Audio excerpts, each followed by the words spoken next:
नमस्कार, सोलापुर न्यूज में आपका स्वागत है। सोलापुर जिले में गैस सिलेंडर को लेकर प्रशासन ने महत्वपूर्ण आह्वान किया है। उप जिलाधिकारी ने सभी गैस एजेंसी और दुकानदारों को सख्त निर्देश देते हुए कहा है कि कोई भी एजेंसी या दुकानदार ग्राहकों के लिए गैस टैंकियों का साठा न करें। प्रशासन को जानकारी मिली है कि कुछ जगहों पर गैस सिलेंडर का अनावश्यक साठा किया जा रहा है, जिससे आम नागरिकों को गैस मिलने में परेशानी हो सकती है। इसी को ध्यान में रखते हुए उप जिलाधिकारी ने सभी एजेंसियों और दुकानदारों को नियमों का पालन करने की चेतावनी दी है। प्रशासन ने साफ कहा है कि अगर कोई एजेंसी या दुकानदार गैस टैंकियों का साठा करते हुए पाया गया तो उसके खिलाफ कठोर कार्रवाई की जाएगी। सोलापुर जिला प्रशासन ने नागरिकों से भी अपील की है कि वे अफवाहों पर ध्यान न दें और जरूरत के अनुसार ही गैस सिलेंडर लें।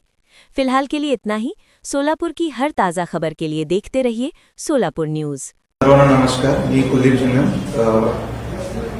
मुख्य कार्यकारी अधिकारी जिल्हा परिषद, प्रभारी जिल्हाधिकारी सोलापूर।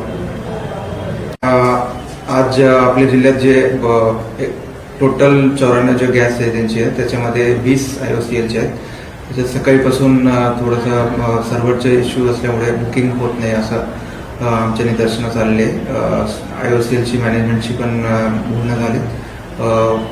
येणारे 2-3 तासात त्यांचे इश्यू सॉल्व्ह होणार आणि सर्व नागरिकांना आवाहन करतो की कोणी पॅनिक होऊ नये आणि साठा करून ठेवू नये। सध्या मागणी आणि पुरवठ्यामध्ये कुठेही तुटवडा नाहीये। येणाऱ्या काही दिवसामध्ये पण असं काही इश्यू होण्याची शक्यता नाहीये। सर्व गॅस एजन्सी सोबत आमची बोलणं झालं आणि मागणी आणि पुरवठ्यामध्ये कुठेही तुटवडा होऊ नये यासाठी जिल्हा प्रशासन पूर्णपणे नियोजन करण्यात आले आहे। सर्व नागरिकांना परत आवाहन करतो की कोणीही पॅनिक होऊ नये आणि साठा करून ठेवू नये।